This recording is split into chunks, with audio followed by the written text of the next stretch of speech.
Hello बच्चों, मैं हूं आपका गुरु सर और आज हम पढ़ने वाले हैं त्रिकोणमिति का एक प्रश्न जिसमें दिया है यदि cot a बराबर 3/4 हो तो sin a plus cos a बटा sin a minus cos a का मान ज्ञात कीजिए। अब देखिए यहां पर आपको प्रश्न में जो दिया है वो है cot a और जिसका मान निकालना है उसमें दिया है sin और cos। तो हम पहले ही दिमाग में सूत्र ये रखेंगे कि कॉट के लिए फार्मूला क्या बनता है। कॉट के लिए सूत्र बनता है आधार बटा लंब। सूत्र क्या बनेगा? आधार बटा लंब। आप लोगों को यदि पता होगा तो लाल बटा का तो कॉट जो उल्टा होता है वो होता है टेन का। अब टेन का सूत्र होता है लंब बटा आधार, तो कॉट का सूत्र क्या हो जाएगा? आधार बटा लंब। तो सबसे पहले जो दिया है वहां से हमने ये पता किया कि भाई इसमें लंब और आधार दिया हुआ है। लंब और आधार के अलावा हमको एक भुजा और चाहिए जो है क्या? कर्ण। तो यदि हमको कर्ण नहीं दिया है तो उसके लिए हम लगाते हैं पाइथागोरस प्रमेय। अब यही पे बात समझिए ना, क्या दिया है वहां से ही हम जो भुजा मिसिंग है, मान लो लंब और कर्ण दिया रहता तो आधार का सूत्र लगाते, मान लो आधार और कर्ण दिया है तो लंब का सूत्र लगाते।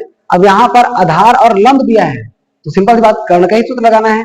तो क्या करेंगे, क्योंकि कॉट ए बराबर समझिएगा 3/4 और कॉट का सूत्र होता है आधार बटा लंब। आधार बटा लंब। अब आधार और लंब प्राप्त होने के बाद हमारे पास क्या बच गया? कर्ण। तो उसको प्राप्त करने के लिए हम लगाते हैं पाइथागोरस प्रमेय। पाइथागोरस प्रमेय। अब पाइथागोरस प्रमेय कैसा लगेगा?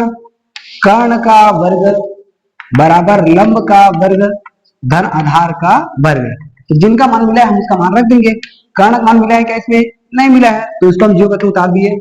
बराबर लंब का मान कितना मिला है? 4, तो हमने लिख दिया 4 का वर्ग प्लस आधार का मान मिला है 3, तो हमने लिख दिया 3 का वर्ग।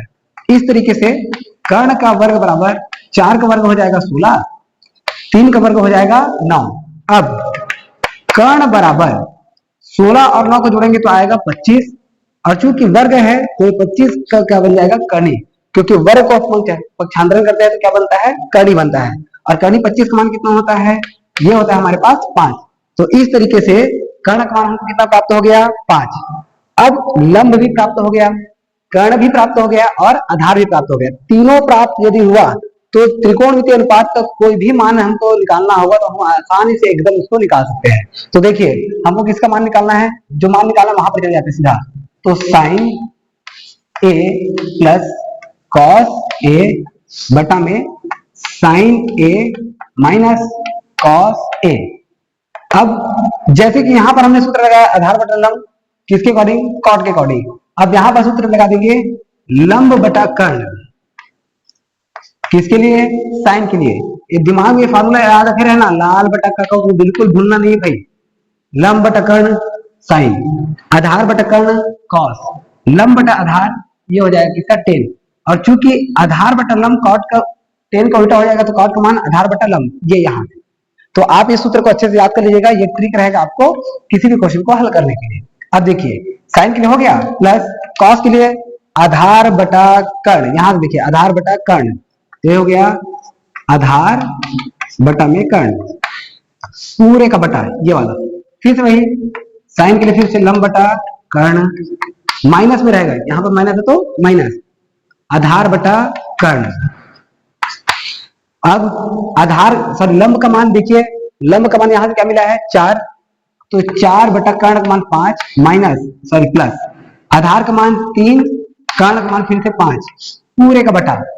फिर से वही मान लंब बटा कर्ण मतलब 4 बटा 5 माइनस 3 बटा 5 यहां पर के लिए।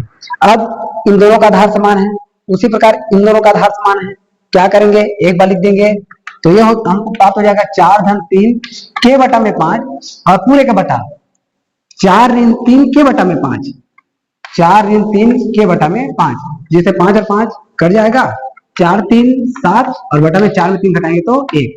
अब 7 बटा 1 का मतलब केवल हम लिख देंगे सीधा 7, ये हो जाएगा हमारा आंसर। तो इस तरीके से आपको त्रिकोणमिति का क्वेश्चन मिलेगा तो आप उसको आसानी से हल कर सकते हो। Thank you.